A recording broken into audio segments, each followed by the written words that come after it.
Okay, I want to welcome everybody, all the panelists and everyone who's signed in to be part of this webinar. On behalf of the Nepal Water Conservation Foundation, International Water Management Institute, Nepal, Policy Entrepreneurs Limited, and Gender at Work.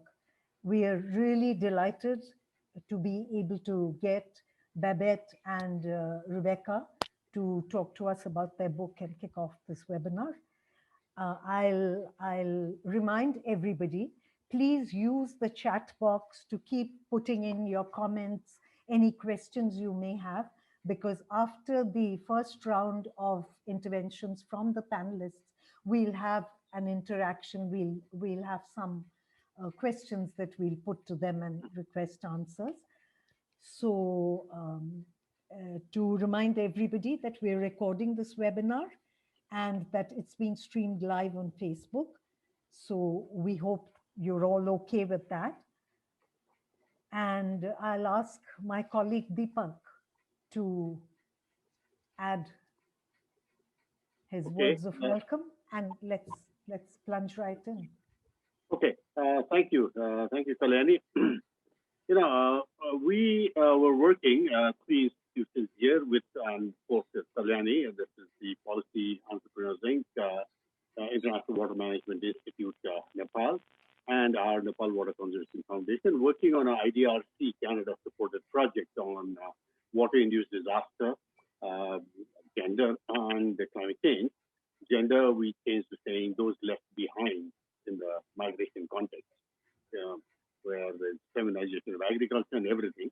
And we were working on this project, and suddenly, this book came around from Babette and Rebecca. It seemed to answer just about every problem we were, in a sense, facing in our own work, in our own research work. I mean, this whole polarized North-South context on gender issues, and that's also a rural-urban context. There's this polarization. There's a polarization between women professionals and gender experts. There's a polarization between activists and managers. So all this was going on, and then this book comes along, and it seemed as if, this is something that we need to discuss. Not as much for our project as for the larger context. Now, I've known Babette, it looks like we've known each other for since the last century. Yeah. From, your days at Asian Institute of Technology as an associate professor there. And then, at STI, and I think our last meeting was when we did that seminar on cultural theory at STI, 2 years back. And now you are at Queen's University in Canada. And, with your expertise that's much wider, that you have used the gender lens to look at natural resource management, migration, rural livelihoods, water and climate change. We also work together on this egalitarian network in the Mekong called Empower, with universities all the way from Yunnan University in China to Canton in Vietnam and everything in between. And so this has been fascinating that you were able to put this together, you and Rebecca, in this book. And so we thought that it's going to be very educational for all of us. So, we're glad you were able to, you agreed to talk about this. And our project experts will also join in with their expertise on what this means. So without much ado, Babette, there you are. Babette, before you start, you're on mute, Babette. You're on mute. The most famous words of 2020. Babette, just to tell you that I'll just remind you of the time at the 10-minute mark. If that's okay, I'll butt in. And Ayushi, can you pin Babette's video so that everybody can see her face and as she speaks? Yeah, Ayushi will do that. Babette, over to you. Thank you. Thank you. First of all, namaste. And thank you to my friends in Nepal and India, Deepak. Thanks for that kind introduction.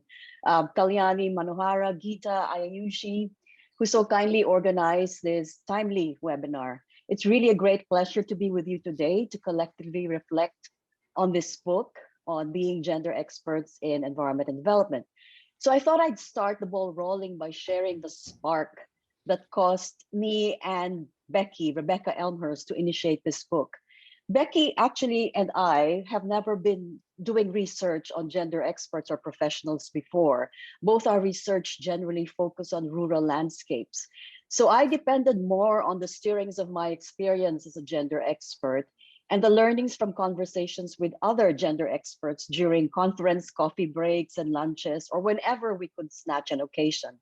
So the book is really a moment we created for collective self-reflexivity, in the hope that we carve a space to share our reflections, to perhaps take stock of lessons, recharge ourselves as well, or even rethink our professional journeys. So from my side, I was first inspired by the increasingly growing number of gender experts in the field of environment and development. Way back in the early to mid 2000s, in the middle of crossing through thick and dangerous motorcycle traffic in Hanoi in Vietnam, Becky and I used to think we'd better cross carefully, because if anything happened to us, there would be no more gender and environment researchers left. But today, every UN agreement and program, from climate change to biodiversity, has a group of gender experts. Most state, environment, and think tank organizations employ a gender expert. So the tribe is growing rapidly, for better or for worse. Over the years, I was also increasingly being bothered by the suite of tools that gender analysis frameworks provided for the use of gender experts. I've often been disturbed by the huge mismatches between my research findings that were based on grounded and perhaps complex social realities with development tools. For instance, those of you familiar with the Harvard framework, I found it terribly hard to neatly demarcate the gender division of labor between women and men. This indicated to me how gender analysis seemed to have bowed down at the altar of simplification, technocracy, and disembodied positivism. Gender analysis had morphed into what seemed then a technocratic and metric-driven toolkit. This caused me some disquiet, because gender, in my view, can never be a metric or a one-dimensional variable. For me, it is multidimensional, embodied, highly context-specific, and a complex category of social and power difference. And in development organizations, I saw that they were beginning to use similar metrics and indicators to measure gender equality achievements. I could not believe that feminism would be so watered down and depoliticized. But a lot of feminist scholars fought back, thankfully, and we now have a great volume of critical work on gender mainstreaming. For many years, I taught in a predominantly engineering institution of higher education, where we, the few social scientists, would have to work harder and strive to be recognized and be promoted through our scientific productivity via publications based on the terms set for technical or natural scientists. Inevitably, this built on and sustained a hierarchy of knowledge that performatively marginalized social scientists and our knowledge. Fewer social scientists were promoted, and as a result, remained at the junior rungs of the university. This knowledge politics was not confined to the institution where I belonged, but also in the environment and development communities of research and practice throughout the Asia Pacific. I recall being invited to the peripheries of environment and development projects, water, agriculture, climate change, hardly as a co-driver or an equal in dialogues. In conferences, gender panels were always a sideshow, a token to the technical mainstays, and to please the watchful eyes of donors who want to see gender expert presence. On the other hand, the reverse was also true in many feminist conferences. Feminist environment and development issues and panels were few and could not occupy the activist center stage occupied by violence against women, for instance, sex trafficking, and the like, while all correctly important issues.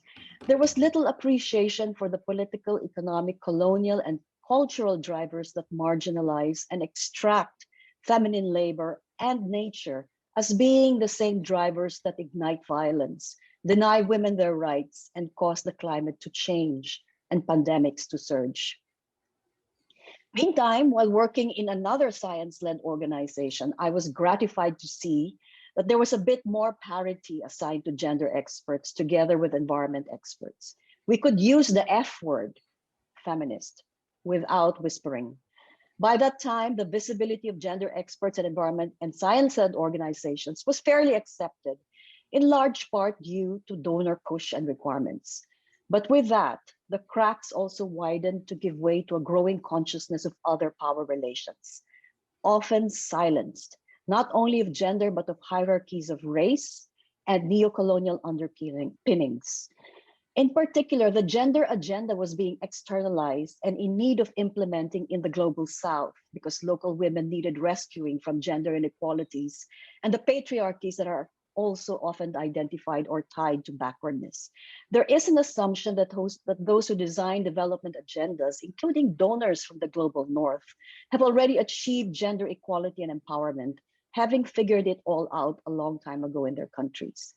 I asked myself then how a gender expert in the global south is able to navigate and make multiple translations between and among traveling development rationalities from the global north and south, between scientific knowledges and their place as gender experts in knowledge hierarchies, and ultimately the need to advance transformative change and gender justice in places where there is actually articulation of these issues, but in reality, given very little muscle.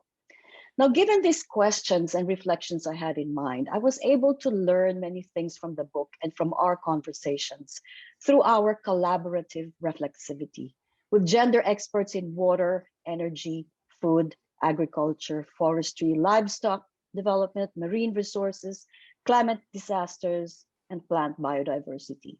Many of these reflections align with feminist political ecology's concern for embodiment, power, subjectivities in process, and contested knowledge. I'll share a few of my own learnings from that book. First, in the book, we trouble the divide or the binary between feminist activism and femocrats in mainstream organizations. We learned that feminist activism itself is a situated practice. What may seem activist in one context may be considered mainstream in another. Additionally, gender experts, like all expert identities, are performative. They become who they are through their own specific and peculiar work practices and the dominant dialogues that define their workplaces and programs. Thus, firm categories of feminist activists and gender experts may not be helpful in the long run, especially if we share and can coalesce around largely the same goals. Second, gender expertise may also fall into the trap of institutional professionalization, and as a result may create new exclusions by building epistemic boundaries. In an effort to preserve and protect hard-won gains from our gender expertise and rich experience, we may inadvertently exclude those who are not formally trained, as we say, as gender experts.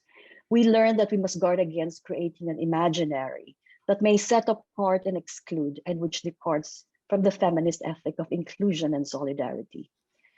And third, for me, that's your 10-minute mark. Thank you.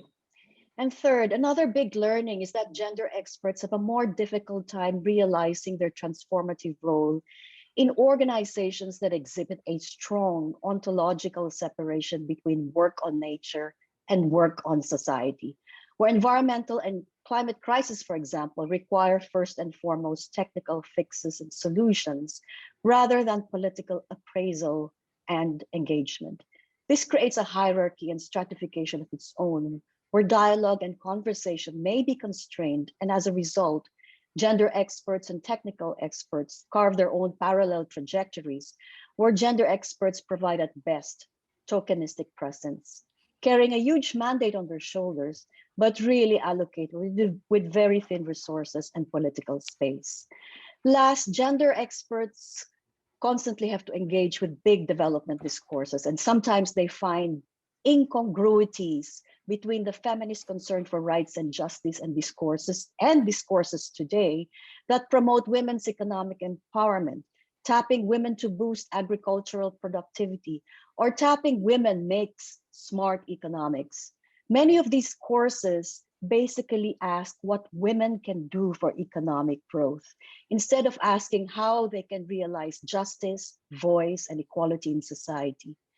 However, gender experts are also politically agile and may allow for a few slippages by employing these discourses to steer the boat in their direction, which they use to open up formerly restricted spaces for engagement. I'd like to think that gender experts are often engaged in a creative dance in order to get conversations going along, hopefully, the more politicized agendas of environment and development. In light of these reflections about gender experts, their dilemmas and troubles, I end with something that Professor Melissa Leach, the director of IDS, Institute of Development Studies, wrote in the book's foreword, and which to me continues to inspire. Gender experts highlight how often the best and most useful expertise is also the most negotiated, reflexive, and humble. Gender expertise that is self-aware of its troubles could actually be part of the politics of hope that the world now desperately needs. Thank you so much, Kalyani and Deepak. Babette, thank you. I mean, it's great, particularly because your book was born out of a conversation, a reflective conversation, and you've just started another reflective conversation based on that book. So it's that lovely repeating pattern thing. Thanks a lot. And I want to call now on Dr. Manohara Karka, our friend Manohara. I think she's very special for me because she's one of the few people whose personal journeys really bridges these two worlds of feminist activism and femocrat within an international development organization. So she brings a unique sort of binocular vision to to her reading of your book, and I'll invite Manohara to share her, the highlights of her journey. And Manohara, I'll give you a reminder 10 minutes. Thank you. Thank you very much, Kalyani, for the introduction. Am I audible? Absolutely, yes. Okay. So, hi everyone. Warm greetings from Nepal.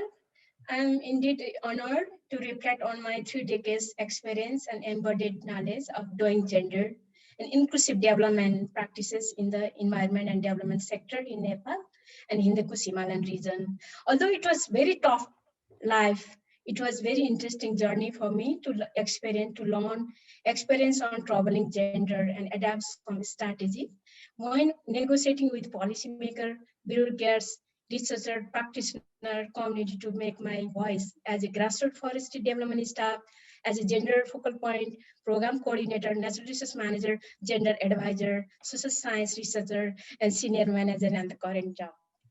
So I enjoy reading the book edited by Bernadette and Becky very much because some of the narrative reflections presented in the book also resonate my own experience when working gender issue of natural resource management and development. So I'll share my experience 4 dimensions of troublesome when working on gender in the environment and development sector. My views are very personal. So first, I will start with my own experience of proving women forester to be how women forester or women professional has to prove themselves when they started career as any profession. The second one is I really wanted to share my experience persuading people in power and colleagues that gender mainstreaming, gender concept, why it mattered, not only as a science, it is also science. It mattered at all levels, science and policy and development. Third point, I want to share my experience traveling gender from knowledge power dynamics, where negotiation with the natural social scientists to convince them gender is also science. So final point, I'll just highlight some of the systemic barriers that also hinder the women professional when they take up the leadership position. So first, proving myself as a women professional, I started my career as a forestry professor. I was able to learn about feminist principle, gender issue when starting career as a forester in the late 1980s, right after undergraduate education. So I was only one forester out of many men colleagues in the organization. It took me 1 year to convince my senior from admin, finance, technical, and my line manager that I can also do forestry job when I'm provided opportunity. So forestry development was to organize community for forest management activity. It includes silviculture, plantation, nursery. It's really people-centric forestry activity. Uh, I, at that time, aid support us also, aid support for participatory forestry development was also just taking momentum. So I learned from that profession about gender issue of forestry, everyday forestry practices. My colleague, forester, male colleague, used to talk about plantation crops, species, survival rate, but I was interested talking about people. So right holder of forest resources, supporting forest user to assess forest without administrative and technical hurdle, engage women in a forest management activity. So I first time hired a women nursery head. She brilliantly did her work as a nursery manager. So this is my first experience of working on forestry with the gender experiences. So second is that what are the troubles to pursue negotiating people in power and colleague when gender mainstreaming, gender concept matter.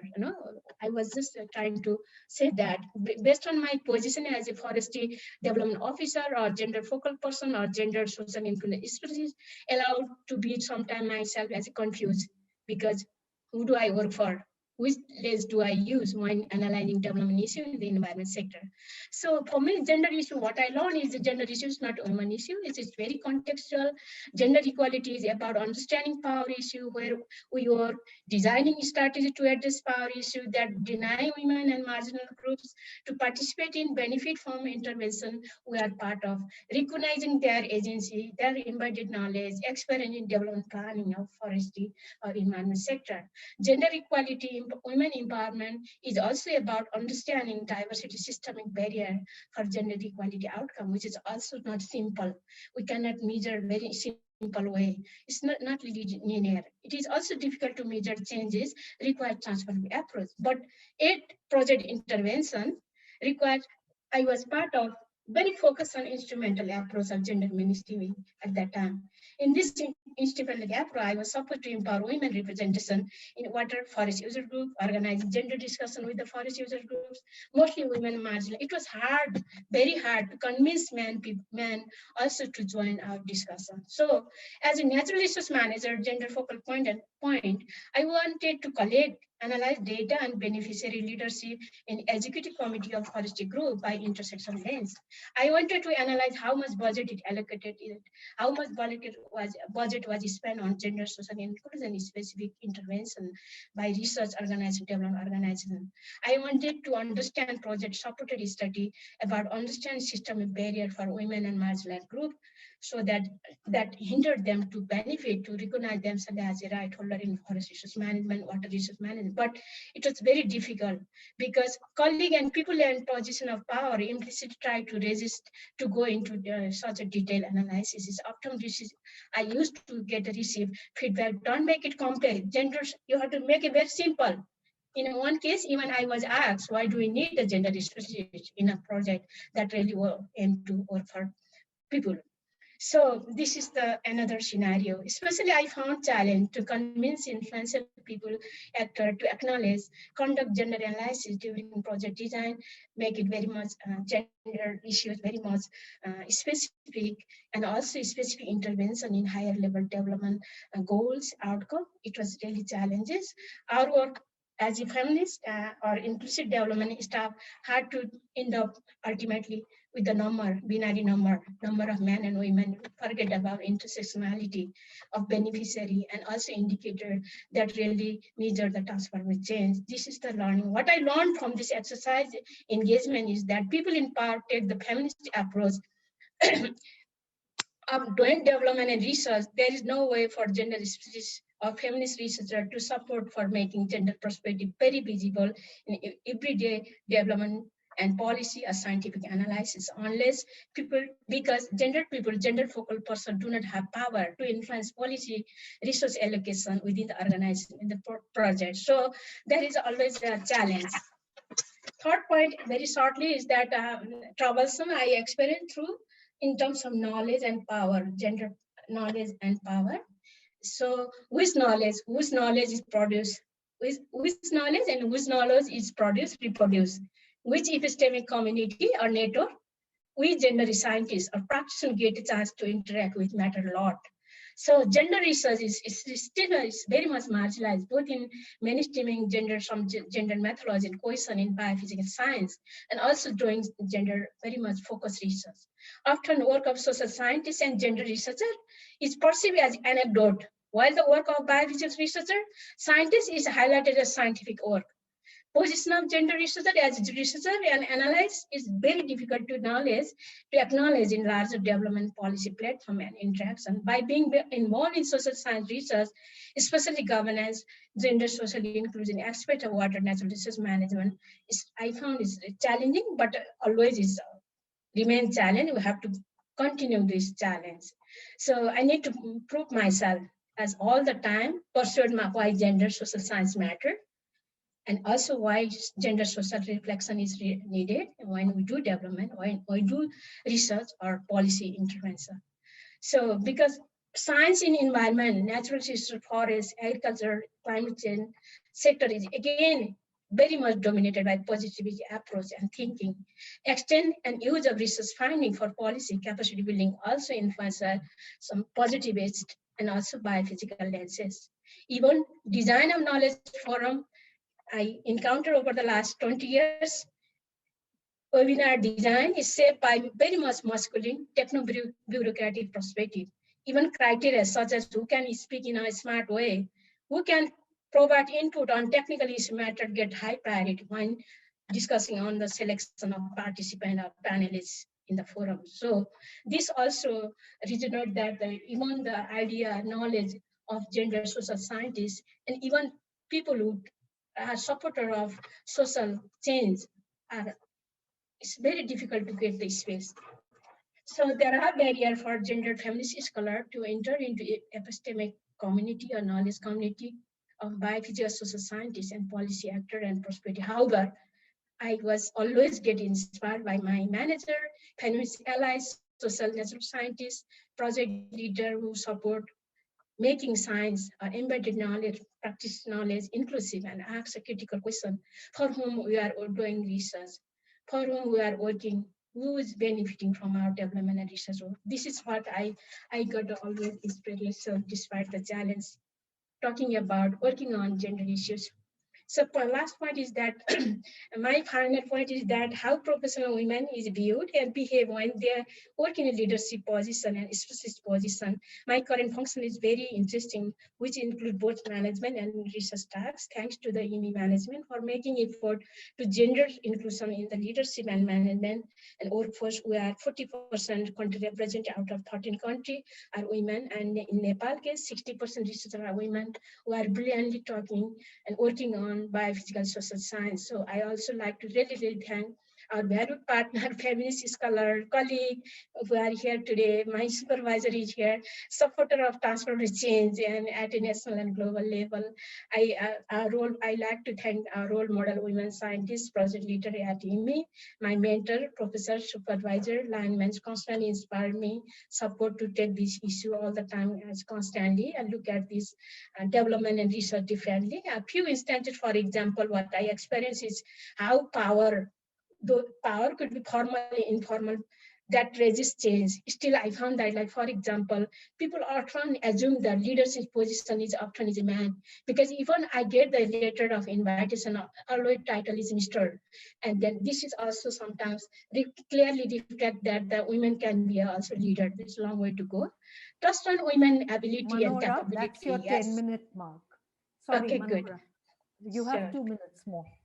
Okay, you sure. Have 2 minutes more. Yeah, I experienced myself, trust on women, credibility, capability, and mandate they receive as a manager, specialist, or senior leaders.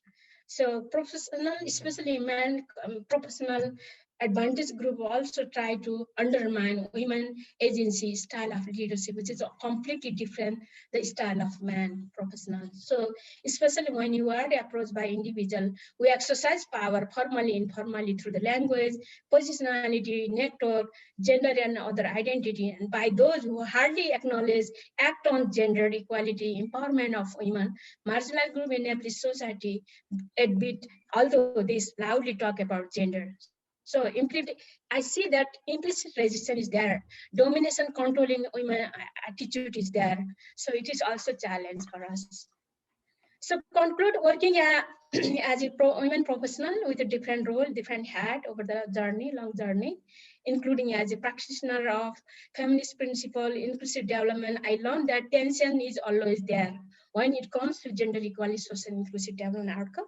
So we continue to reflect on, get inspired by role model, transformative change-oriented person, supporter of change at a scale, informing gender discourses, knowledge system in the Environment and Development Act sector. Thank you so much. Thank you very much for listening me. Thank you so much, Manohara. I think the way that your experience kind of is a specific demonstration of the points that Babette raised. Thanks a lot. And it's my pleasure now to introduce my friends and colleagues, Geeta, Meena, and Sanju. They are part of the core group, the gender core group for the IDRC project that Deepak mentioned. And they've been the hands-on people in trying to integrate a gender responsive approach into this project using feminist methodology. So they've been experimenting with feminist methodology as a way to open gender questions within this project and make it a more responsive space.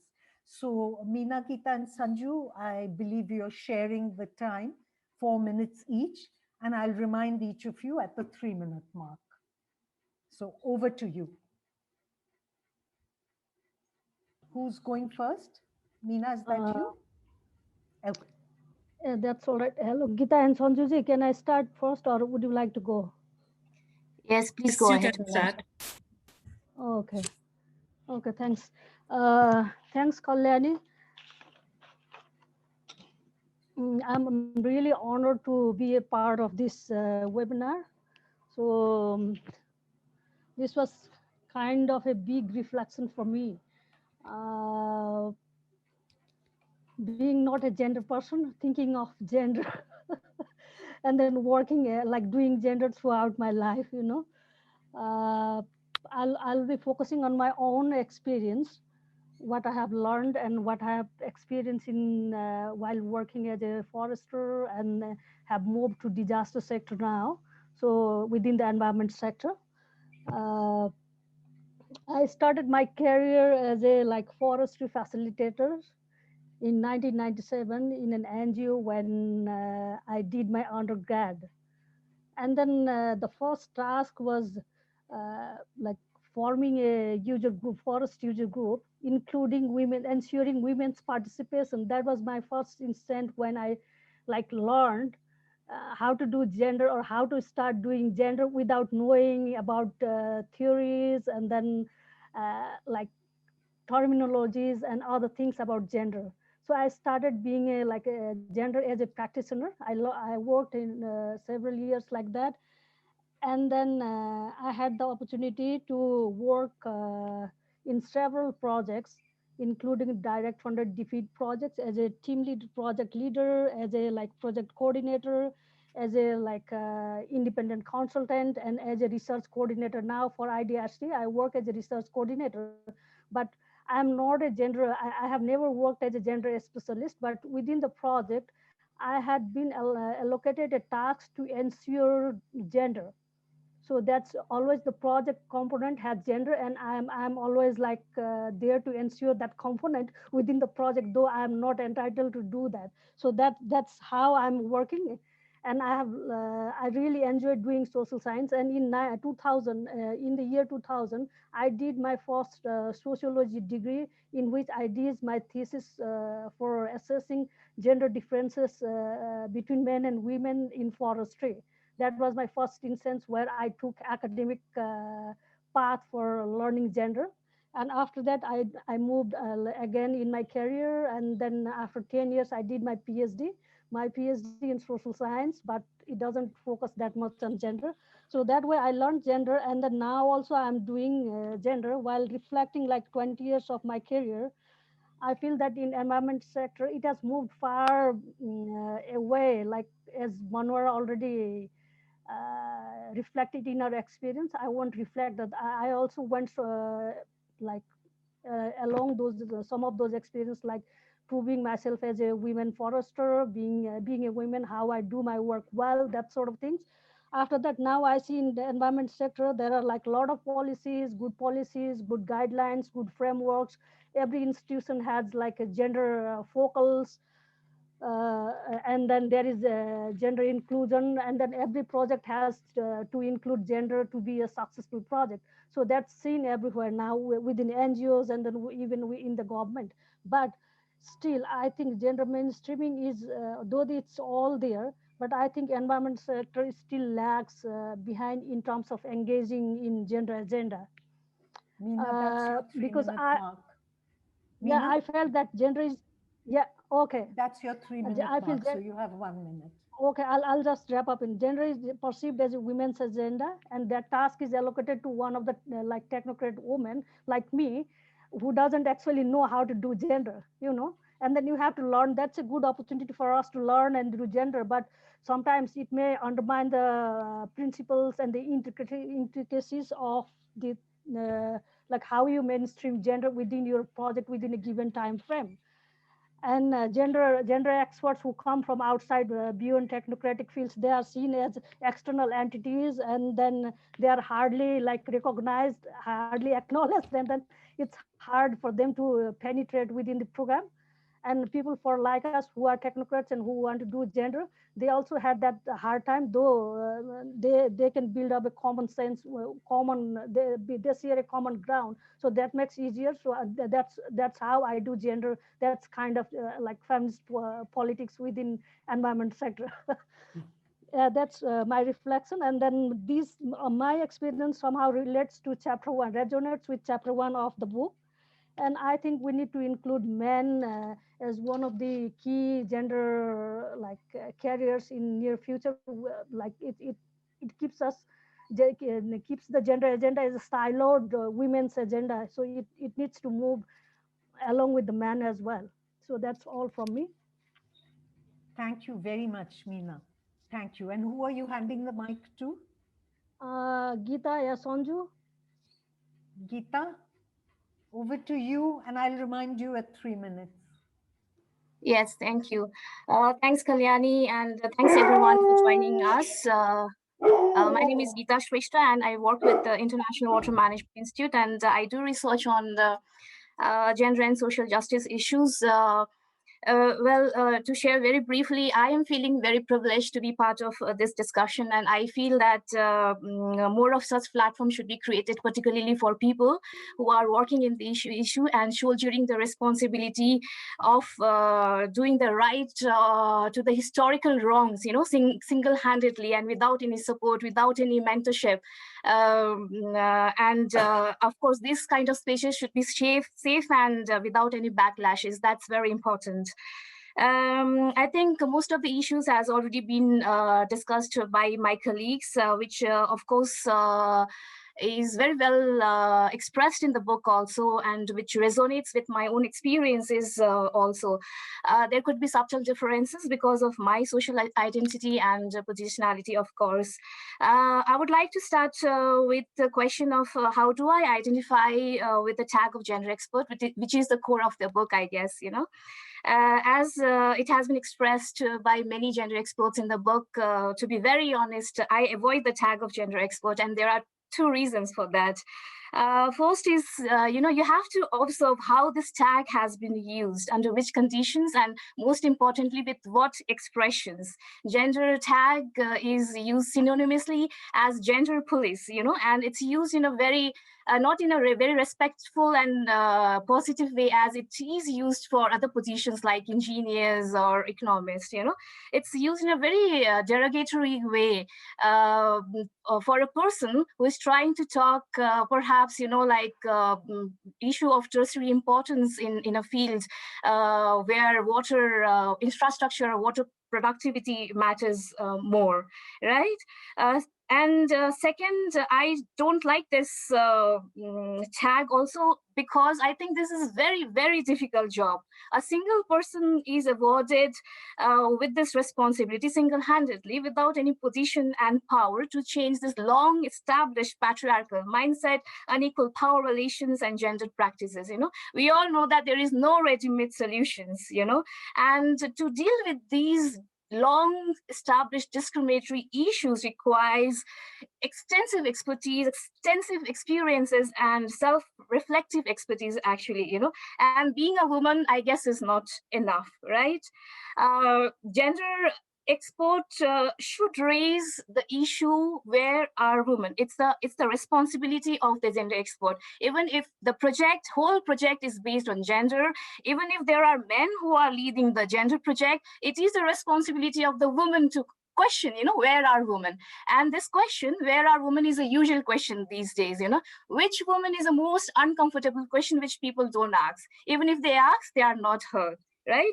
So this tag, the gender expert, and the laughter afterwards, it's very scary. And you get a desire to step back. Okay, I don't want this position, right? So for me, I see gender everywhere, but gender is nowhere. There are gender experts in all the projects to mainstream gender thing, and there are ongoing gender efforts, to achieve the gender equality goal. But yet we don't see any change, any transformation in unequal gender relations. Geeta, Gender expertise. Geeta, that's your 3-minute mark. Okay, 1 minute more? That's fine. Okay. So, gender expertise and knowledge is accepted only for the ticking requirements, For example, you present a rosy picture after the completion of the project, but you need gender during the project formulation to bid the project proposals, to win the project proposal. Then you need gender expert and gender thing, right? Challenges are not discussed, right? But having said that, I'm not pessimistic. I am optimistic because I know new waves are emerging. There are reflective practices, and this GAL thing is one of the example. I know there are other reflective sessions organized by Dr. Sam from University of Edinburgh, and recently I attended a waves regional network by Rectoff, in the forestry sectors. Those are really praiseworthy. But my main concern is the pace of these movements are very slow and limited to gender experts. Again, carrying the risks of, reproducing the narrative that gender should be done only by the gender people, and overwhelming them with the huge responsibility of dealing with unequal power relations, So, yeah, that's my only concern. And I think the movement should shift beyond gender experts. It should include other, experts. Otherwise, I think it will take ages to achieve gender and justice goals. Thank you so much. Thank you, Geeta. Thanks. Sanju, over to you. I'll remind you at the 3-minute mark. Thank you, Kalyani. My experience of working as a gender professional is quite recent. I have started working as a gender professional since last 3 years, and when I got this opportunity, I was very excited, given that I was attempting to build my career as a gender specialist in energy sector. Today, here I am speaking based on my experience and would like to highlight the challenges of gender professionals who have just begun the career in this sector face. The first few years of working as a gender professional has been exciting as well as very challenging, given that I had little understanding about this contested field, where gender professionals have to struggle in advancing gender equality and social equity in the projects they are working in. In these 3 years of time, I have realized that the ideal working environment for gender professionals that gender professionals look for enhancing gender equality is very far from the real working world they are put in. The challenges occurs when different professional working in a project has a different level of understanding on gender and the rigidness to learn and apply emerging approach in gender itself. The challenge also occurs when a gender professional is viewed as an outsider within their own team, given that the argument they carry is beyond the dominant paradigm. The biggest dilemma and query I have is how should gender professional act so that she or he is heard. As an outsider to the gender field few years back, I used to think that only some gender professionals are calm and most of the others are very critical and rigid. And I used to think myself like, why are they very stressed while expressing themselves?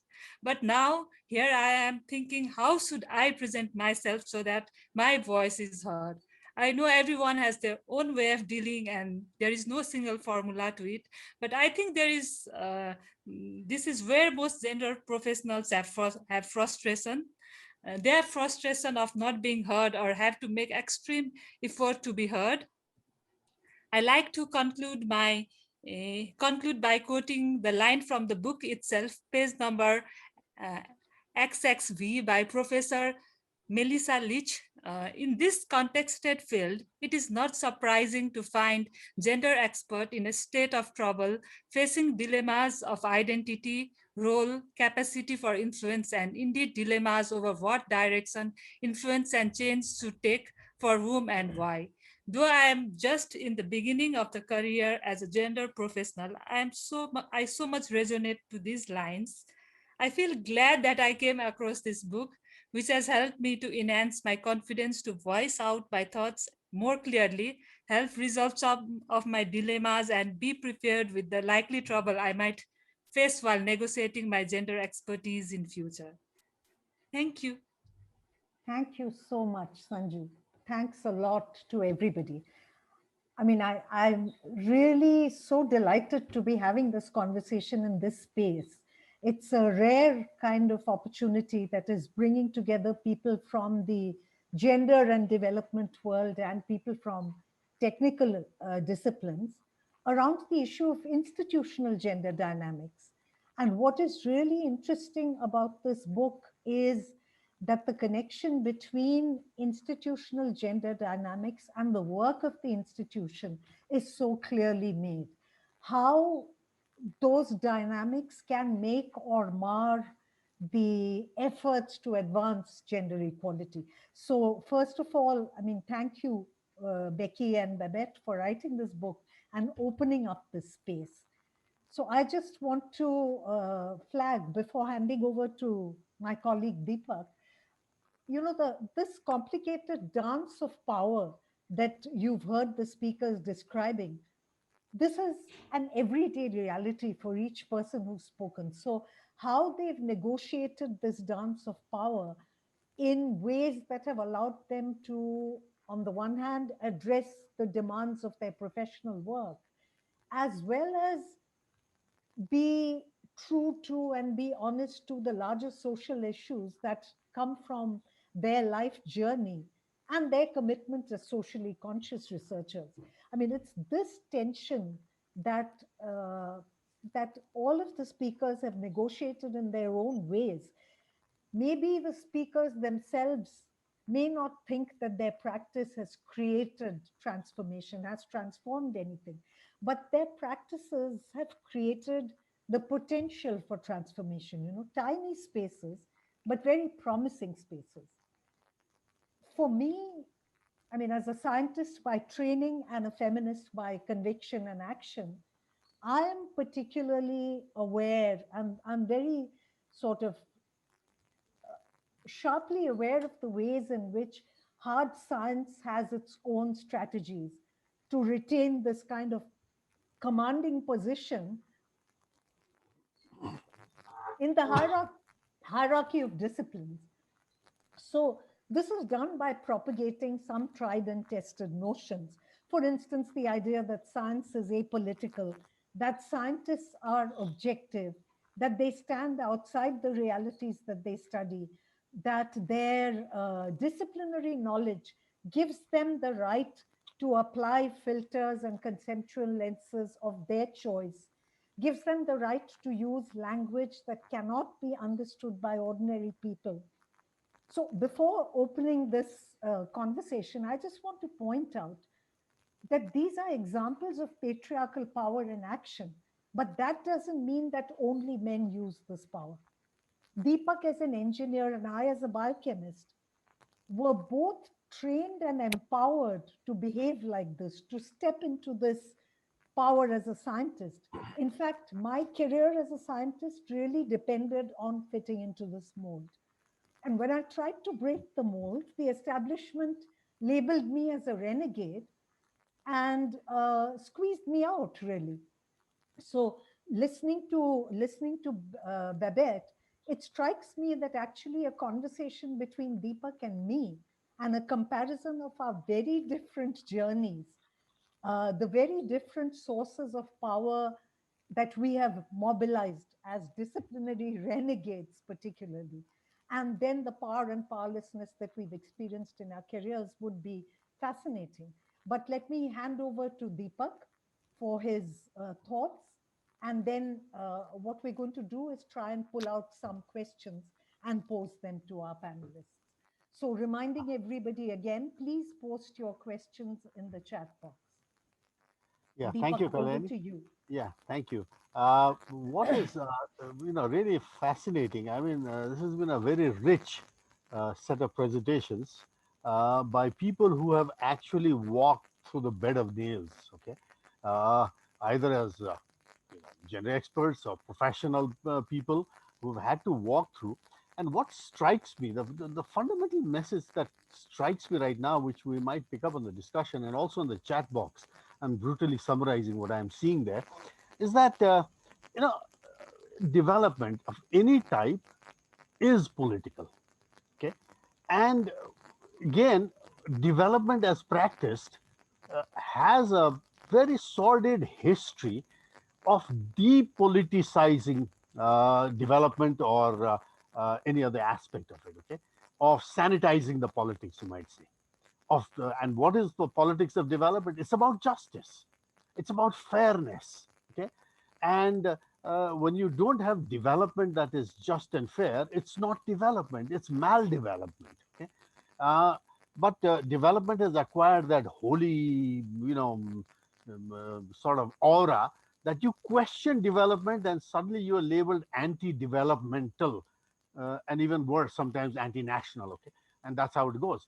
But what has been really fascinating to me is that uh, the gender lens or the feminist approach is one of those few tools now available.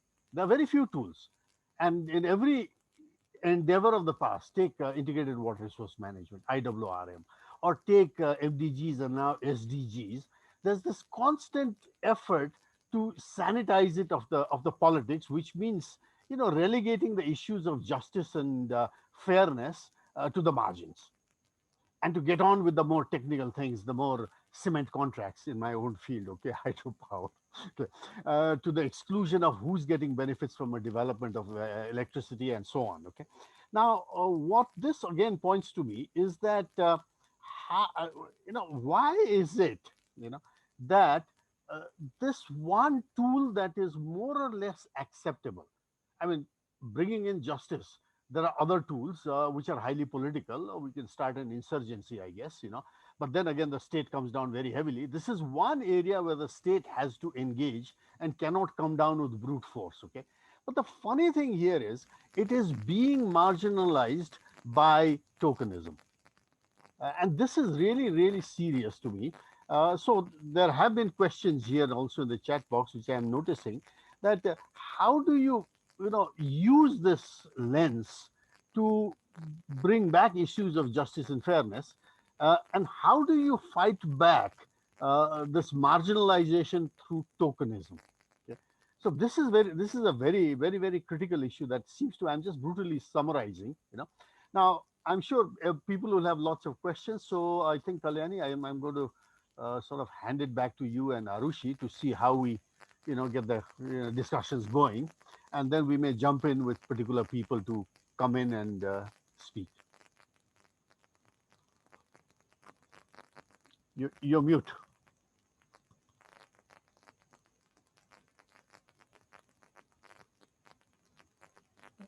Thanks, Aishi. Uh, People are, happy to see young researchers kind of carrying on the fight.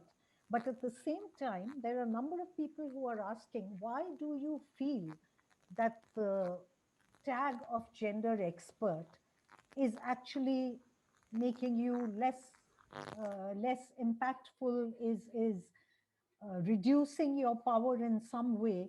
Uh, I want to ask Becky to step in on this one. In all the conversations you had in your book, Becky, what's the sense that you got that gender experts feel that claiming that label and embodying that label is somehow disempowering?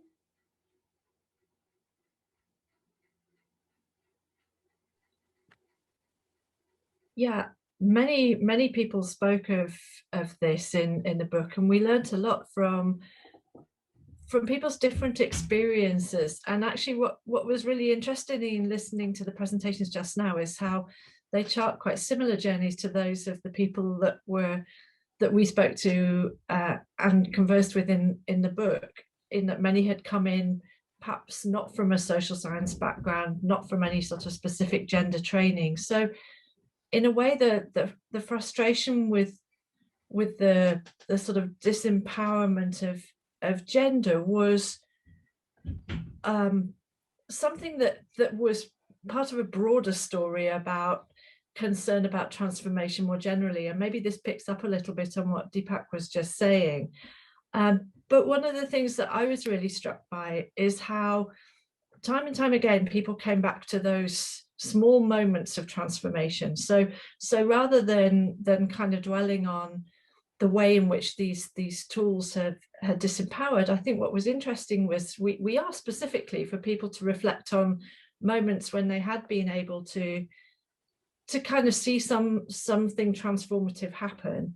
And what I found really inspiring was the way that people were able to find those, but they weren't necessarily big picture things that you would capture in some kind of project appraisal.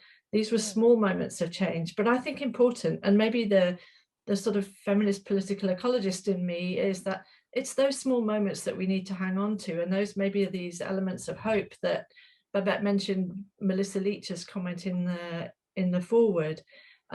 So how to kind of build those small moments into something with real momentum is maybe where spaces like this are important, and spaces where we can reflect together. And I think that's really important. A couple of people have mentioned that about how the kind of value of having time like this, and how we might create more times like this where that kind of, I guess, nudging those small moments into becoming bigger moments might take place. Yeah.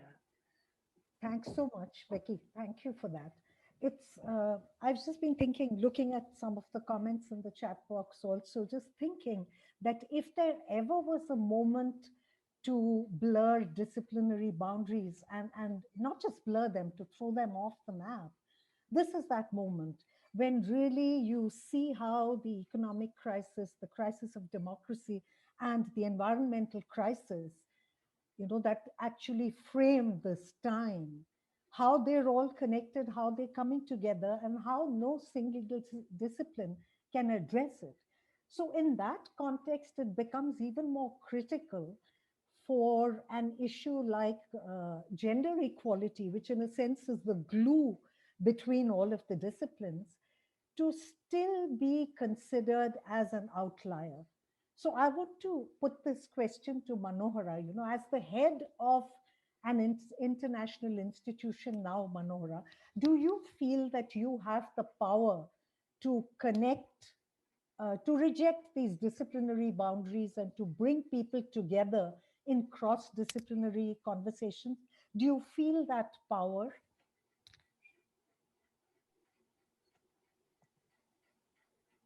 Yes, yes, Kalyani.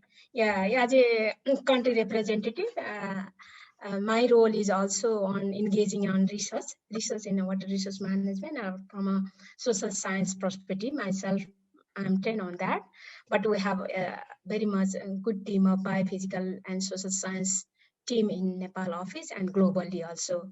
So I see a lot of potential opportunity to connect different discipline into for a common agenda on looking at common agenda of water, let us say climate change issues on water. So there are a lot of scientists globally also in other countries. So we are trying to be very much inclusive in the sense that knowledge also inclusive. It means that bringing different perspective to understand the same issues. So I see as a role of a country manager or country representative, I have that how to say, the accountability also, and also responsibility to make it happen. Thanks so much, Manohara. I did see a question in the question and answer box, which seems to have disappeared now, about whether posing an issue as a technical issue somehow makes it more acceptable as a vehicle for women's empowerment. But I'll just hold on to that for a minute, because I see my colleague Mikal Friedman in the audience, and we were talking just before this webinar. She is just gearing up to start working with the Science Council of Africa on this whole challenge of making technical and scientific education more responsive to the gender equality imperative. So I want to ask Mikal what questions she is taking into this new endeavor. Thanks, Kalyani. I've got a lot of questions here, but I think the one that I'm grappling with the most is, well, there's many, but one of them is this way in which we link the, challenging the patriarchal binary of valuing the head and the...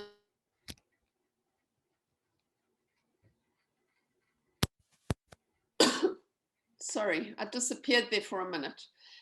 How do you challenge this patriarchal binary of valuing what comes from the heart as much as what comes from the head? And in that sense, what we're grappling with is how to, in the science and technology, and we working with people that are calling themselves STI, in the STI world, how do you build that personal connection? How do you get people to feel that this is about me, my life, my world, my family, my community? It's not just some theoretical thing. It's not just something that some donors wanting us to do. Because the more you deal with technology, the more it feels like it gets removed from you. The more it's disembodied, the more it's dehumanizing, and AI feels like it's taking that to its sort of logical conclusion. So how do you do that? What tips have you got for building and growing that sense of this is also about us and our world and our children and our grandchildren's world? It's not just something the donor wants. Thank you. I'll invite any of the panelists to respond to this quickly if they feel like right now, or to think about it and come in. There's an interesting question in the chat box there from Ishita Srivastava, I think, asking how have, and the question is to Babette and Becky, how have the women you've interviewed, the experts you've interviewed for your book, how have they been able to take the issue of sustainable development and reframe it in an embodied way in terms of women's bodies and women's work? So would you have responses to that? And our Nepal research team as well, if you would like to respond to this, please just put up a hand and I'll give you time.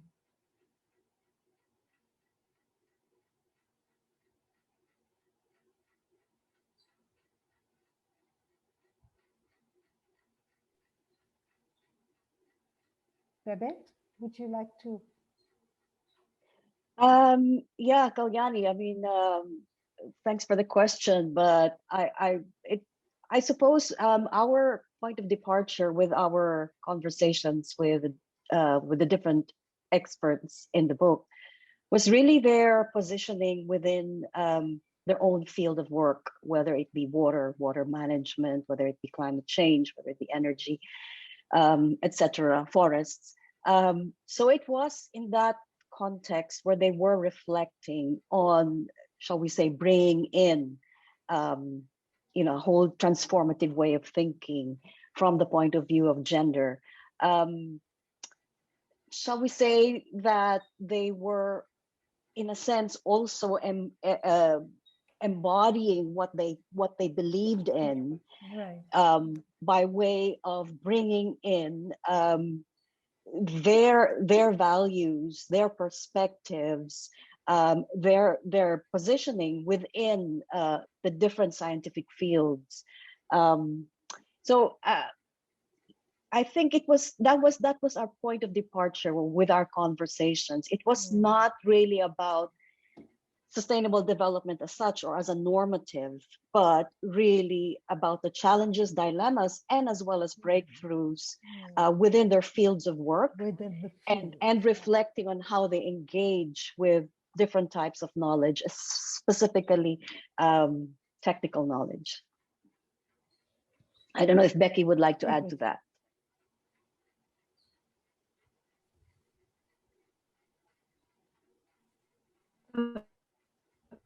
Only to say that I mean, one of the take homes was just how depended very much on the field in which they were working, and if they were people working in contexts where there'd already been quite a strong commitment to participatory development, for example, the journey was less difficult maybe than in the more kind of technical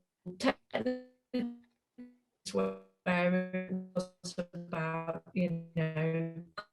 contracts for cement or as Deepak said. So there was that, but that wasn't I think as You're breaking, Becky. Yeah. And you've gone on mute now, so maybe you want to switch on your mic and switch off your video, Becky. We'll be able to hear you better, perhaps. Looks like a bandwidth issue there. Sorry, I think I pretty well finished my point. So, but it was So, we can continue. I don't want to take more time. So I want to bounce this question back to the research team from Nepal also. I mean, would any of you like to talk about a moment when the women who were your research subjects actually became living, breathing bodies rather than data points? Was there a moment like that? And Deepak, please feel free to jump in as well, because you're as much part of the research team and the core team. Srishti is also here, I guess, and if Srishti could, she is interested. Srishti, welcome. If you'd like to jump in here. Is there some moment that stands out for you? That when your research subjects entered the stage, I mean, came to the middle of the stage as living, breathing women with bodies and lives, rather than informants or sources of data? Yes, actually, yeah, I think being engaged in this research and, just constantly reading about these, like actually having interviewed these women and reading about what they said, and again, going back and talking to these women, it's so, the poignant, their experiences are just so poignant, and it's like, you can actually experience their strengths, you can understand where they're coming from, and you can actually see their experiences just by, just engaging with them. And it's like, no, they cannot just be treated as data as we usually do. And it's not just stories that we write, it's actually we're bringing out their real experiences, how they experienced it on the ground, their strengths and their ways of coping with whatever they went through. So yeah, I definitely think they should not be limited to just data. And for us as well, their experiences actually enable us to understand so many their lived experience is actually so empowering, and just yeah, very, very empowering, and so much of learning for us researchers as well. That's what I would like to add. Thank you, Yeah. Srishti. Can I Deepak, add? you want to comment? Please. Yeah, Kalyani, I want to add Yeah. to this. Can I just Kalyani, quickly add? shall I? Yeah, Meenaji, you go first Somebody, and then I'll come. Yeah. yeah, Kalyani, like yeah, like from a researcher's point of view, we could call it like data points, but when you actually landing in the field and then you start interacting with that, like several slots of interaction with you go with the people. And when we talk, like our theme was how to what extent they were vulnerable, what they experienced, and then how they coped with that. So we went through their journey, so we captured their journey, so it's a part of their life they have lived. So they are not data points for us. That's a kind of experience that they took us into their life, and then we had an opportunity to go through that with along with them when they shared those their experience, past experience, and the experience they went through now during the COVID. So that's not simply data points. That's all like being a researcher, we were connected. I was at least connected with them, and then they had several issues that needed to be solved, and we had to connect to local government and talk to them. That sort of things went on in there. So it's not simply data point when we think of the whole transitions of the data collection in the field. Yeah. Thank you, Yeah, Bina. can I Deepak. let me? Yeah. Yeah, this question is very interesting. If I see him in the attendee list, maybe I can ask him to talk about it. This is Jean William Lebrand, whose PhD thesis on masculinity in irrigation in Nepal is being published by Himal Books, I guess, within a month now. Okay. I was asked to write a forward. And he has got a very interesting, in one of the chapters in the issue, where he invited the irrigation engineers who were women in the Department of Irrigation in Nepal to a kind of a focus group discussion or whatever. He didn't expect many to attend, but practically everyone attended. And he was quite surprised. And he said, well, how did you come to attend this? I invited you. I didn't expect all of you to come.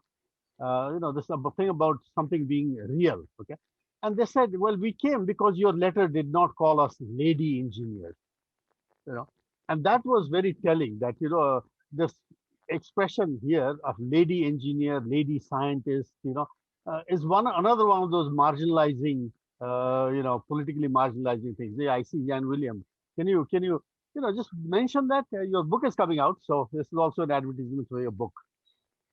Yes, thank you, Deepak. Yes, my book is coming out, so I will make some, some promotion. That's called Whiteness in Engineering, Tracing Technology, Masculinity and Race in Nepal's Development. As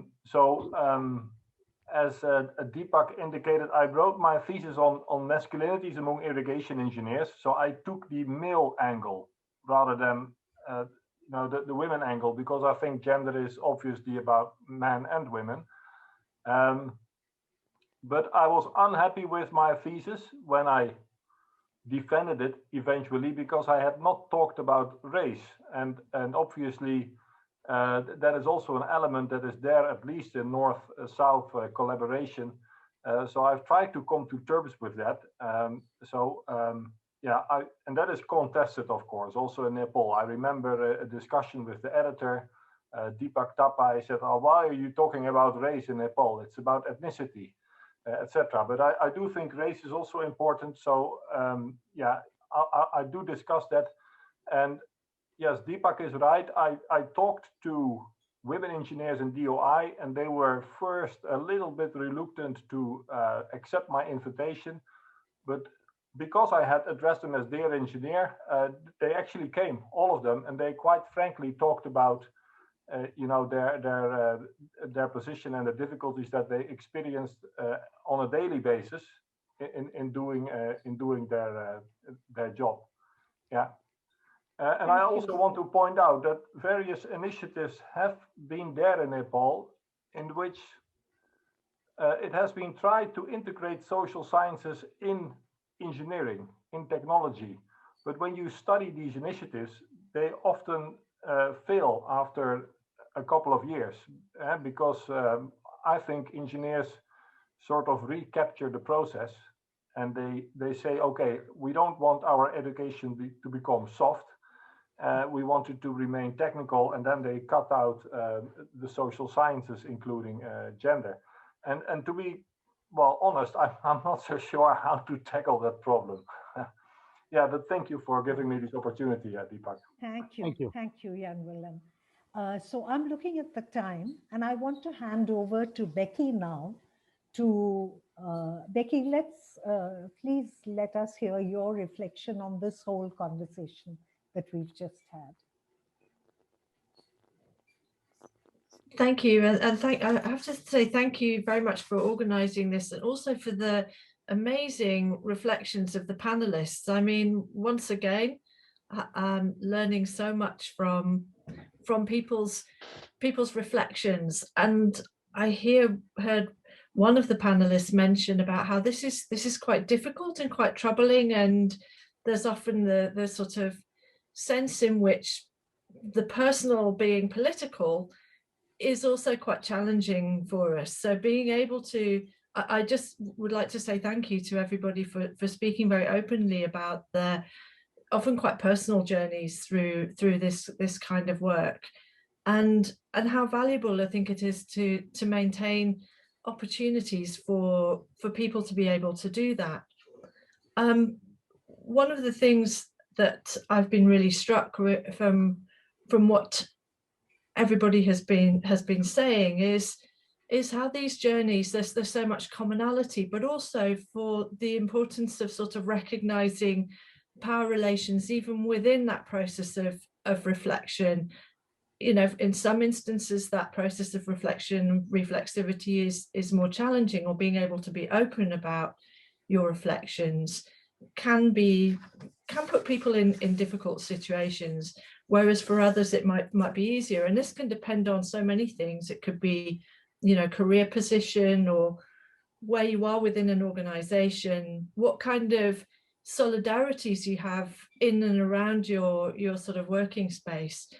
And so in a sense, I think one of the things that I learned from this discussion is just how important those kinds of solidarities are, however they manifest. And that might be online in this kind of context, or it might be in a workplace situation. And it's certainly around crossing those boundaries. But also it can come from quite unexpected places. So it might be that going to the field with some of those technical engineers or whoever might be the moment where, you know, in the sort of spaces in between the actual work is where some of these moments of solidarity manifest themselves. And it's about really being able to kind of capture those and work from that basis. One thing I was really curious about, and maybe there might be some time for some more questions about this, is, and I think it was a point that was made, has been made by a number of people in different ways in the questions in the chat, was about some of the different kinds of boundary crossings and things that we haven't really spoken about here, but I think are burning questions that perhaps underpin a lot of what we're doing here when we're talking about gender expertise, is about transformation of what and for whom, and those questions that trouble us all the time, and where we were able to have those kinds of conversations. And one thing that I think we perhaps need to continue to kind of, I guess, think about, and particularly working in a development context, is the sort of politics of coloniality that's wrapped up in gender expertise, and how that, and I'm speaking here very consciously as a British white woman, you know, implicit in that coloniality itself. But this is maybe one of the things that gender expertise has quite a difficult relationship with, and where, particularly where it's been built, where sort of development organizations have kind of built their gender work around a very universalized gender knowledge. How do we destabilize that in our work, and how are you people working in this kind of field feeling sufficiently empowered to be able to do that? So on the one hand, you're claiming that space as a gender expert, but at the same time troubling that expertise as you go. And to my mind, that's one of the biggest challenges, and why this feels so messy and troubling. And so being able to have honest conversations about that, and being able to find points of solidarity where those kinds of conversations can take place, where it's possible to make mistakes, where it's okay to kind of reflect on those mistakes, I think is really important. And particularly in my experience, having worked in contexts where there's this really clear differentiation drawn between international staff and local staff, and where gender experts sit within that dynamic, I think those are some of the areas that I think are where some of the sort of politics of gender expertise becomes particularly tense, and where perhaps there's some sorts of potentials for talking ourselves into corners, which is why I think the kind of opportunities for us to have these kinds of conversations are so important and gratifying. And I'd just like to, I don't want to take any more time, because I'm sure there's other things that people would like to say, but on the question of technical knowledges, and the point that was made around what to do with how to sort of humanize technological knowledge. I mean, I think these are burning questions that have been around for a long time, but one of the things that I think came through from some of the contributions was the way in which, when you field-based or embodied learning, experiential learning, was the point where some of these kind of tensions between technical knowledge and expertise and the human realm broke down, where people were able to see for themselves and experience for themselves the communities that they were working in. And a couple of the chapters in the book talk about this, and I hear this a little bit from some of the points being made by the panelists today, but these are, you know, we don't have the answers for this. It continues to be troubling, and I think what we need to do perhaps is just to think of ways in which we can continue to foster this reflexivity that's relational, communal, that's kind of done together, rather than individualized and part of a kind of performance management, or even in a very sort of narrow way that reflexivity itself can end up being neoliberalized. Let's push against that and keep it as a form of feminist practice, where we can really continue to challenge ourselves, because I don't think these issues are going to go away, and it's more a case of I guess staying with the trouble and continuing to trouble that gender expertise in all its manifestations. But thank you so much for everybody for continuing our learning journey together on this. It's been really interesting for me. Fantastic panel, great work. Thanks, Becky, for actually raising so many questions in your reflection that can spin off various other conversations.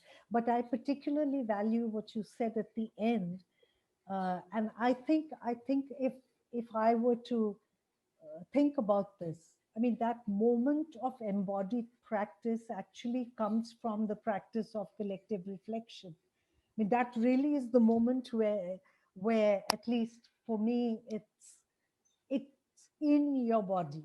It is embodied learning and it's embodied practice. So I think that in itself is a boundary crossing moment. It's the moment where you recognize that your discipline is what you are and what you are doing and what you're creating. So it would be wonderful to talk about feminist practice and how that can be integrated in the form of feminist methodology into research practice, good research practice. But I just want to tell everybody that we're keeping this call open for a while more if people are interested in continuing the conversation, even though we're nearly at the closing mark. So what I'd suggest, if everyone is okay with it, is for Deepak to do that formal closing. And then those of us who want to stay on and are able to stay on and talk for a little more could do that. So Deepak, over to you. Okay, thank you. I think, well, we're all agreed this was quite enriching for all of us, very enriching set of discussions.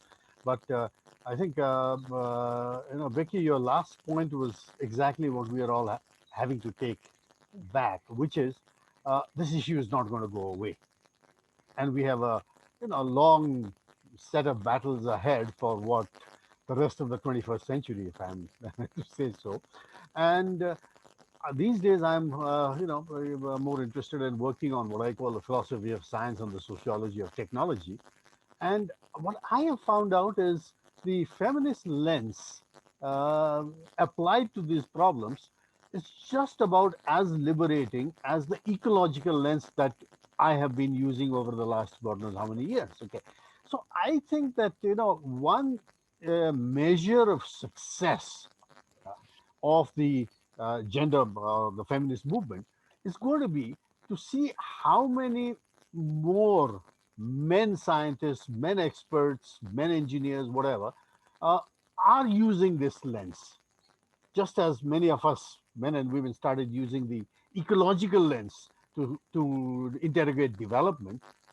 The more men start using this, it should not be. In fact, I sometimes argue that there should be a moratorium placed on women doing gender. It should be all left to men to do that now for a change. But be that as it may, so I think this issue is going to go forward, and we'll have to look out to see that there are more men who are prepared to use this lens to interrogate development. So I think on behalf of all our organizations, all four of us, three in Nepal, one in Delhi, let me thank all of you. Very interesting thing. And I think as Kalyani said, Kalyani, over to you. I think we can, those of us who are still interested, I think another 10 minutes or so to ask some very interesting questions, copy the links that have been sent. You want because once you log out, I think it disappears. So some of us may just want to copy paste some of those very interesting links and information about Good upcoming idea. conference and things like that. So Kalani, over to Good you. idea. Good idea. Thanks, Deepak. So let's make this now open floor and open mic. So anybody who would like to comment or ask a question or whatever, Babette and Becky, I hope you can stay on with us for at least 10 minutes more. And whoever would like to ask a question, just put your hand up in the participant box. Ayushi will unmute you and bring you onto the screen. And the floor is yours. I just request that we all keep our questions brief so that we get as many people as possible.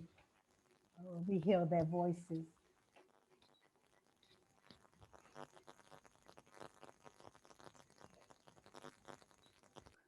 So while we're waiting.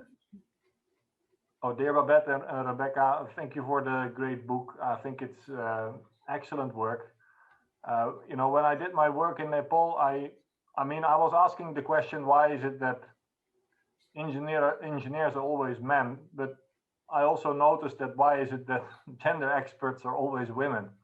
And I sometimes posed this question to fellow social scientists, and they said, okay, that's a good question, but I never had the time to investigate that further. But I think your book is an excellent step in that direction, and problematizing some of those struggles, positions, performances that are being played out, in the creation of gender expertise and how it interacts with the domain of technology, nature, science, etc. So I've been reading bits and pieces of it, and I really enjoyed it. So I will read the full book, but I need a bit more time.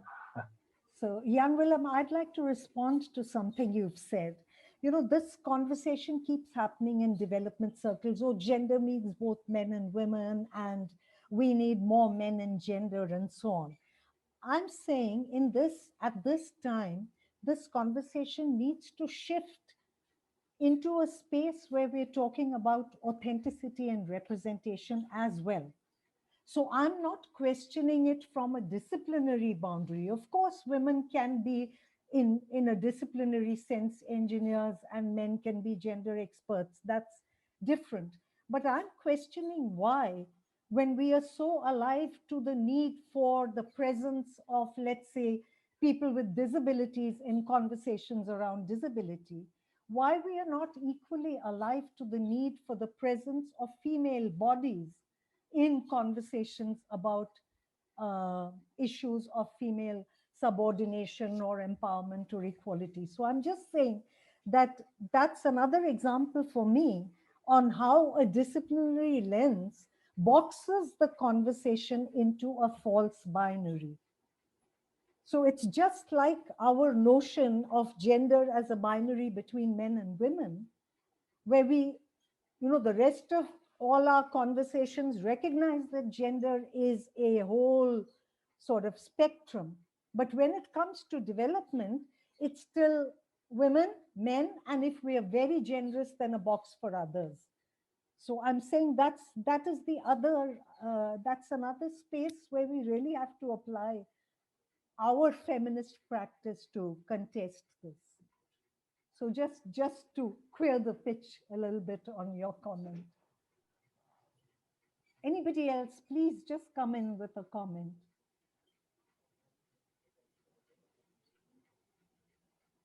If not, there was something that I was, as I was reading the book, I was dying to ask Bernadette and Becky.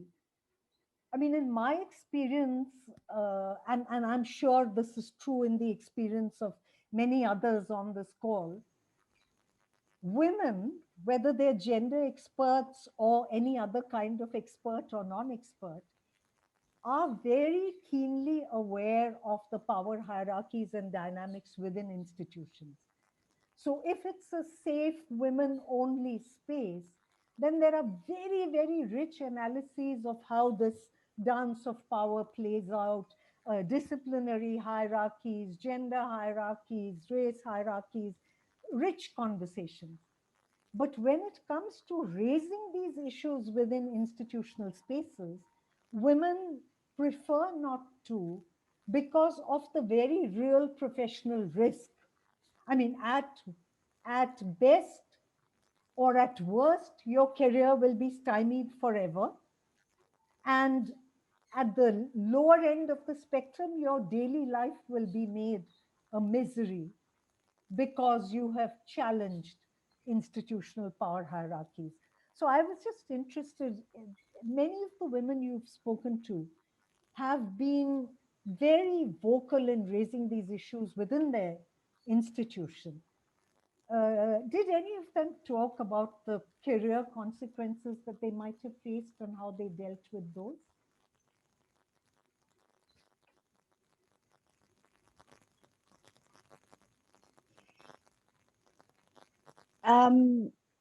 I think the people we spoke to, they're of course people, professionals or gender experts or whatever, however way they self-identify, always in process. They've had their share of actually being marginalized, being stereotyped as being a gender expert, as Geeta had mentioned. However, they have found, and that's one of the things that I appreciated with the book, is how they precisely initiated this creative dance, shall we say, to find other ways and more creative ways with which to engage with, let's say, positive positivist knowledge or with technical knowledge, etc. It's not been easy. The way I speak here, it does feel as though it's something straightforward. As Melissa Leach said, it is something very much negotiated. And just 2 weeks ago, I invited one of them to my class. She spoke to my class, and she said sometimes she uses the language of, agriculture. Tapping women will actually increase agricultural productivity, especially in places or in spaces where conversations about gender are conventionally very restricted. However, it's a way of strategizing and opening up the space for conversations. So it's not a process that's okay. They find themselves in a leadership position. They find themselves able to raise these issues in such spaces. But it takes a while. It takes a whole process. It takes a lot of reflection and strategizing. And of course, as Becky also mentioned, sort of linking arms with others who are like-minded. And they don't have to be feminist experts either. Like, for instance, I look back on our work on water, for instance, with Deepak in the Mekong region. I mean, I heard from him, an engineer, tell us, why is it that engineers have this insatiable thirst to pour cement on water, coming from an engineer questioning that very task, that mandate? So I remember Deepak for that. And for me, that was a bit of a breakthrough, that somebody, an engineer for that matter, can reflect on this nature-people, nature-society relationship. That can be sometimes so separated that, our organizations just really sort of opt for technical solutions rather than looking at the linkages between people and nature, people and the environment. I see my colleague Sylvie from Mozambique on the screen. Sylvie? Yes, hi Kalyani, hi everybody. Yeah, it's very, very interesting. Really, I really enjoy the richness and inspiring conversation here. I have a question about strategies where you are in a milieu where there's a big majority of men researcher and also in a university where there's no gender studies at all, where it's all about the hard stuff, and then so then there is few women there trying to take their places, but it's tough. And I think that, again, as you mentioned, there's the different layers of coloniality. I'm speaking of French African countries and university, which I'm in touch with, and some other organization, working with them. So it's how to try to make these breach. And I'm really thinking highly here, how then can some women in these milieu with maybe some men allies can make some breach. It's it's a lot of boundaries to unbuild, but I don't know if you have work in this kind of environment when things are starting really, and what is the way to go forward. What's some ideas? Anybody? Manohara, Deepak, Geeta, Meena, jump in. And anyone from the group that's left in the room, please feel free to jump in and respond to Sylvie or just add your thought. Sylvie, it's good to like know this question. Yeah, in my experience, it's critical to work on yourself and then prove slowly. So there would be different boundaries, but might be as a like for me as an entity, if I am a single woman within a group of like 55 men working in a forest department, then it's always it's always a challenge to negotiate, to stand there being a woman in front of 55 men. But so when you start, like that's a kind of practice you and then there is the other things that depends on how you cope up with this, is how you're like seniors, how you're like superiors, mentors, and then your colleagues like provide you the environment to do. Sometimes it could be a bit harsh, but always if you have some backup, that could be easier. But it's within you how you cope up.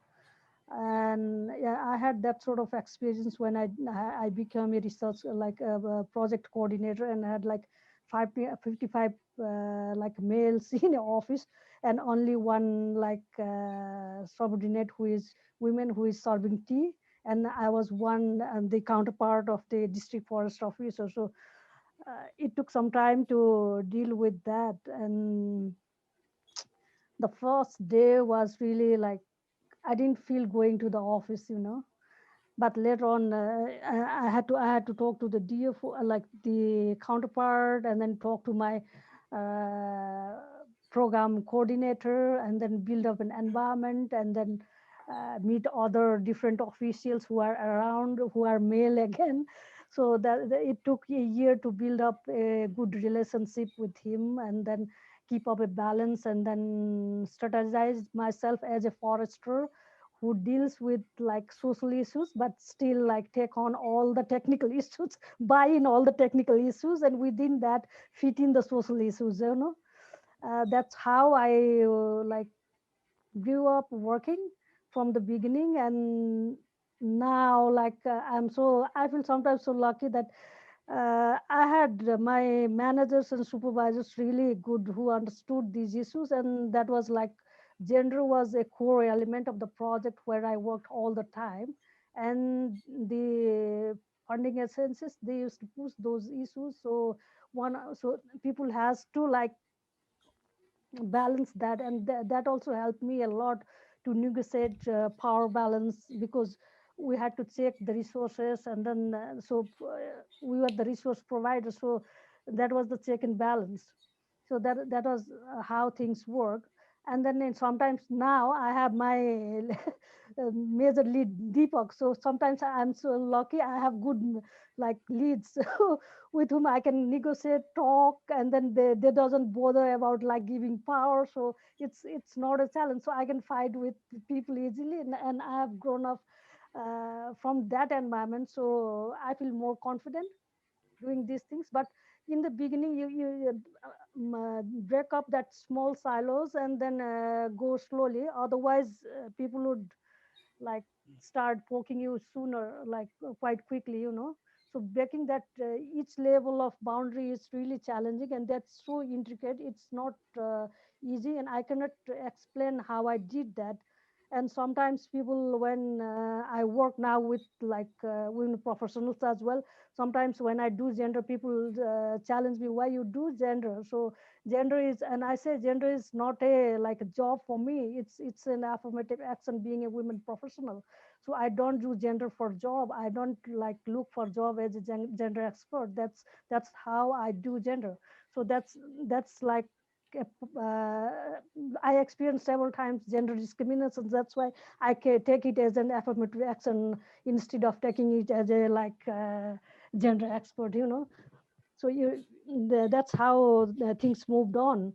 I'm the like second generation after Manohara. She did legendary things. She is one of the legends. We respect her, and I'm like the junior. We share similar discipline. She also studied forestry, and I also studied the same discipline. So we have similar like understanding and experience. But it was much easier for me than her. But still, I had to cope up with that sort of experiences. And then it's always like breaking the smaller silos, and then you move on slowly. And then sometimes you can't use the language you want to use. You need to be very technocratic and use that language. They buy in so that they feel that you are kind of from a researcher's perspective, it is kind of doing a covert research. You get in there, you strategize things, you move on things, you do it and get the results. So it's really challenging. That's a really interesting thought, Meena. And I can't remember who said this as in the course of some conversation, but she said it's so interesting. Mikal, if you're still there, I'm going back to your comment about the head and heart connection. When it's a woman in a professional space, like Meena was just saying, like Manohara was saying, um, initially everybody sees you as that woman, female body in that space. You have to prove that you have a mind. And with many men who work on gender or who work on, socially engaged research, they've spoken about, and I'm sure Jan Willem will have stories like that, where in those spaces, men have to prove that they have a heart. It's taken for granted that they have a mind, but they have to prove that they come with a heart. And it's exactly the reverse for women. It's taken for granted that they have a heart. You have to prove that you've got a mind there as well. So I was just thinking that your personal experience, if we were to unpack it and reframe it in terms of practice, it's a great, or Jan Willem's experience or Deepak's, it would be a great compilation of how you draw practice from experience, practice principles from lived experience. So many fantastic conversations we could have to follow up on this. Well, I just want to say thank you, Babette and Becky, for writing this book and for putting it out there. Thank you for making it open access. I can't thank you enough for that. It's gone to so many people who would never have been able to buy it or even the Kindle version. It's hideously expensive. So thanks for that. I'm again looking at the time. I'm very happy to continue the chat, but There's I'm one, sure. I think somebody raised a hand, Dibya Gurung. Please Say just something? jump in, Divya. Is there time? Well, There's always we'll time find if it. you're there. We'll find Thank you it. so much. It's so nice to hear, and I really enjoyed it. Just on the question, which to add on to what Meena said, there is not one way of like these dancing with the power, or I call it microaggression at the daily level. I call it within the organization how women face. What I wanted to say is, within the forestry sector, I just wanted to share. They have this Female Foresters Association with more than 800 women members, And what these women, together with having male allies, are doing is they have organized themselves and used so many different ways to tackle this, this issue of masculinity or patriarchy or whatever within the technical organizations. And the way they have reframed and started the conversation, initially it was very difficult for them. They came in the news. I mean, it became they were targeted, they were called celebrity officers and all. But slowly they mobilized so strategically they mobilized all the resources. And now they have started the difficult conversation within the ministry. For example, recently, it took them 6 months, but recently they have been able to pin down a person within the organization who had been, repeatedly harassing a female officer in the remote area. In previous days, it was a normal thing. It was treated as a man being flirtatious. But now they have changed the whole thing to, if someone does that, it's creepy. So the way they have changed, and to put discussions, serious deeper discussions, even in the gender strategies these women have, if they they mobilize within the institutions, outside the institutions. So what I am trying to say is, we have to also find these little spaces and support with this Even if in the research, like, of course, the issue is still huge. It is not even 10% of what has been resolved. But there are increasing numbers that are coming where these young guns have really, started it. So I mean, that's a breath of fresh air.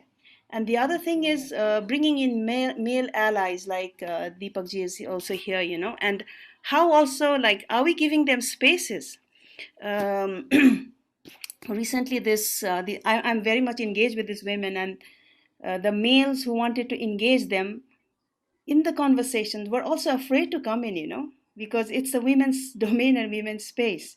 So I think that's another area of how we gain their allyship and bring them in, and how we mobilize within the government, outside the institution. And these girls, what they've done is they've made even the government institution to invest on the institutions, they say. Now they said the new issue is us. Community, you put the money there, but it's us. If we don't change, if even women and men within the organization, technical organization, don't change, others cannot change. That's one of the biggest message they give. And the other message is, like someone was talking, and Dr. Babbitt was also talking about how when we are talking working on gender, you're only seen as a women's advocate, and how their technical expertise and knowledge is trivialized, and then they are not seen, and they're not given opportunities to do that. That is also hugely coming for women, who come out and are brave enough to talk. So I think with our network, these kinds of research and networks and platforms, I think if we start talking about it and really saying that, you shouldn't be victimized, and raising few issues per year or discussions, and that helps a lot. And these girls have been doing that. And then, it's a very small, micro level work they are doing. Even within the ministry, it's only 2 or 3 divisions. But the change that's happening, it's huge. So I just wanted to share that. Yeah. That's fantastic, Divya. And if you could post, if you've written about it, or if there is writing about it, if you could post the links in the chat box, or just some indication. If you all go into the Female Foresters Nepal, it's called FFN. Yeah, they are very active in the Facebook and very actively doing a lot of things. And yeah, I could also share later on. Yeah, I think they do have a web page. Web page. Yeah, they do have. Yeah, great. I mean, this is a great high on which to end this conversation. Thank you very, very much. I mean, I think this last, Sylvie, your question really sparked a lovely sort of blooming of another side alley of this conversation. So thank you again to everybody. Babette, Becky, thanks so much. And thanks to Manohara, Geeta, Meena, and I think we've lost Sanju at some point. Yeah, who feel now after 2 years of working together, I mean, they feel like part of our community, really. So thank you again and again to everyone. Thanks. Thank you. Thank you, Ayushi, and everybody who joined in. Thanks, everybody. Bye-bye.